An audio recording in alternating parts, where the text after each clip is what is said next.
see what I see?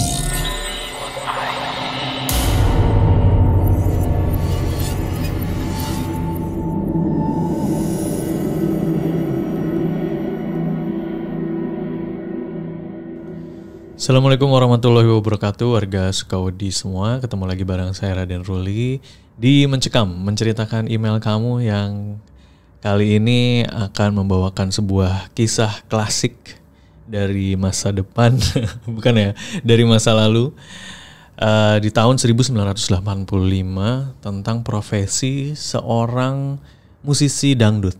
Nah, yang pastinya serem banget, jadi pastikan untuk subscribe dulu channel ini, dinyalakan lonceng notifikasinya, dan dibagikan ke teman-teman yang juga suka dengan cerita horor. Semoga bisa menemani puasanya lancar ya sampai beres nanti. Ya udah langsung aja, ini dia Mencekam, menceritakan email kamu.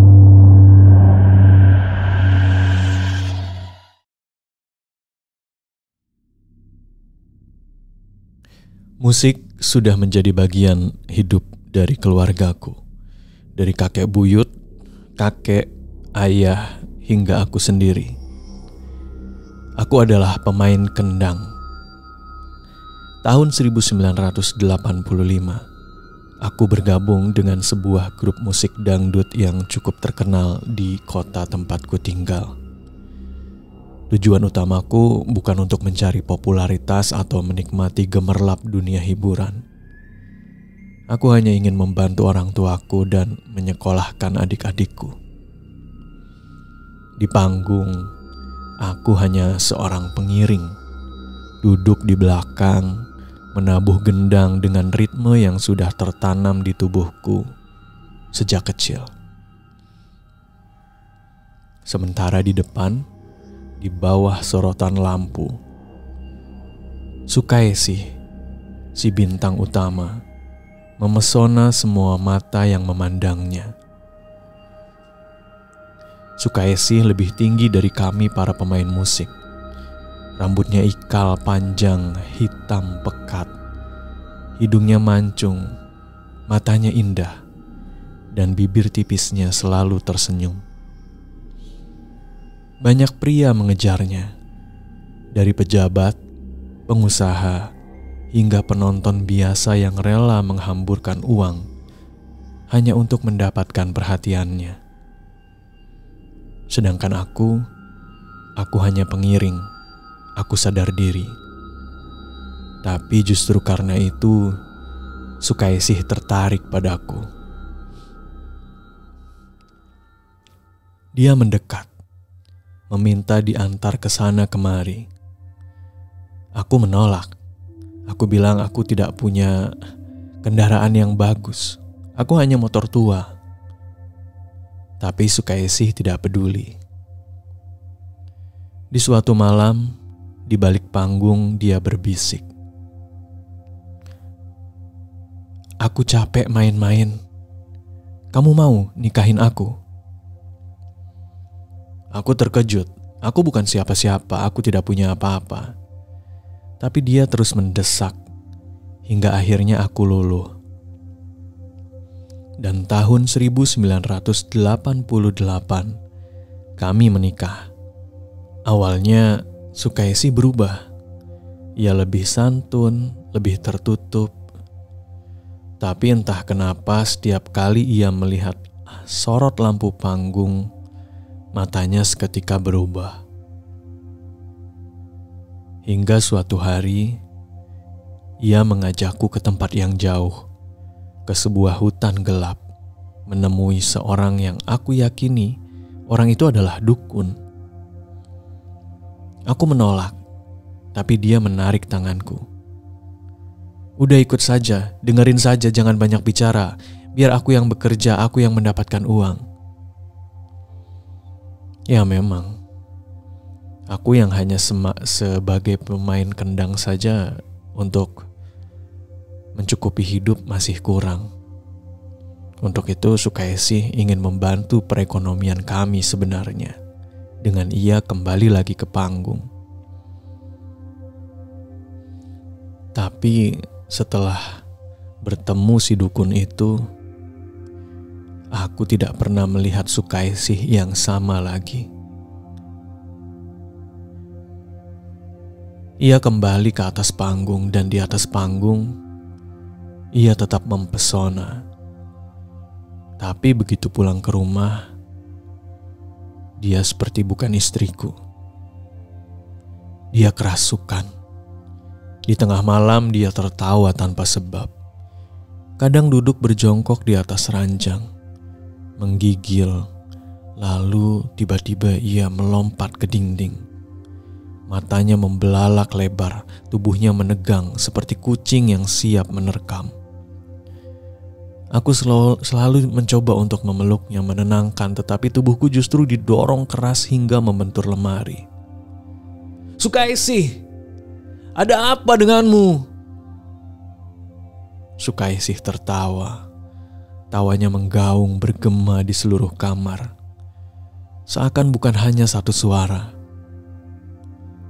Aku mendatangi ayahku, bertanya tentang ada apa sebenarnya semua ini. Ayahku berkata, "Mungkin kalian sompral di suatu tempat." Aku menggeleng. "Tidak ayah, kami hanya pergi ke sebuah rumah seorang dukun." Ayah terdiam lama, menghela napas berat. "Istrimu sudah masuk ke dalam dunia yang salah," ujar ayah saat itu. 3 bulan berlalu, keadaan semakin parah. Sukaisih mulai menyakiti dirinya sendiri, menyeset pisau ke lengannya, membanting barang, bahkan pernah mencekik ibu sambil tertawa keras. Aku harus melakukan sesuatu. Diam-diam aku memanggil seorang ustadz ke rumah. Begitu ustadz datang dan memulai membaca doa, Sukaisih mengamuk. Matanya berubah menjadi hitam pekat. Kukunya mencakar dinding, tubuhnya melengkung dalam posisi kayang sambil menatapku dari posisi terbalik. Aku mundur selangkah. Dia bukan lagi Sukaisih yang kukenal. Suhu ruangan pun mendadak naik. Nafasku semakin berat. Dari mulutnya, suara-suara asing keluar, berbicara dalam bahasa yang tidak ku mengerti. "Siapa kamu?" bentak ustadz. Sukaisih tertawa, tubuhnya bergetar. Aku yang membuatnya bersinar. Aku yang membuatnya abadi. Darahku membeku saat itu. Apa maksudnya? Ustadz memandangku tajam. Ia bilang, istrimu telah mengikat perjanjian dengan sesuatu. Semua pesonanya, keindahannya di panggung, itu bukan semata-mata miliknya. Aku merinding. Aku tahu dunia dangdut itu penuh pesona, tapi aku tidak pernah berpikir sampai sejauh ini. Pak Ustadz, apa bisa dihilangkan?" tanyaku. "Bisa," jawab Pak Ustadz. "Tapi dia harus meninggalkan semua yang membuatnya seperti ini.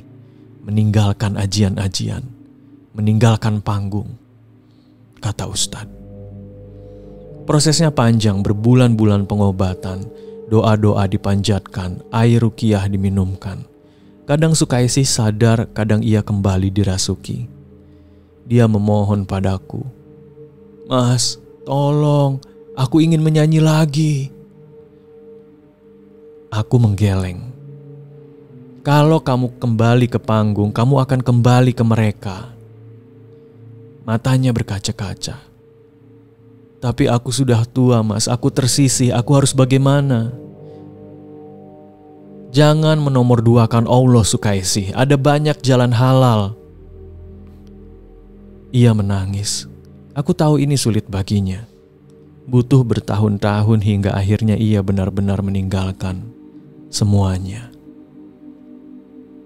Tahun 1999. Tubuh Sukaisih sudah renta. Ia duduk di kursi tua, menatapku lama. "Mas, aku harus jujur. Sukaisih tersenyum. Aku jatuh cinta padamu sejak lama. Karena kamu berbeda, kamu baik, walaupun sederhana. Mataku memanas. Aku terharu. Semoga kelak kita dipertemukan lagi ya mas, bisiknya. Dan di hari itu, Sukaisih meninggal dunia. Beberapa bulan setelah meninggalnya Sukaisih, aku kembali memainkan gendang. Malam itu, saat aku duduk di panggung kecil di sebuah acara pernikahan, aku merasa ada yang mengawasi.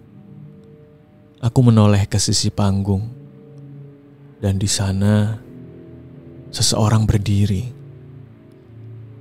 Siluet perempuan, rambutnya ikal panjang, matanya indah. Tapi seketika aku berkedip, sosok itu menghilang. Ya, aku tahu ia belum benar-benar pergi. Karena setiap kali aku menabuh kendang, setiap kali panggung disorot cahaya, aku selalu merasakan sesuatu di sana. Seseorang yang masih merindukan sorotan lampu. Seseorang yang menunggu kesempatan untuk kembali. Itu dia Mencekam untuk episode kali ini. Terima kasih warga Sukawedi sudah menyimak sampai habis. Semoga terhibur. Dan jangan lupa untuk subscribe, dinyalakan lonceng notifikasinya, dan dibagikan ke teman-teman yang juga suka dengan cerita horor.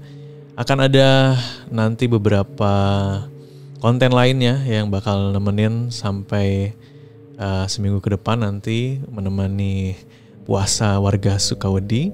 Jadi pastikan untuk terus stay tune di channel kami. Saya Raden Ruli pamit. Wassalamualaikum warahmatullahi wabarakatuh. Kamu punya pengalaman horor? Kirim ceritamu ke podcast.ceritahoror@gmail.com.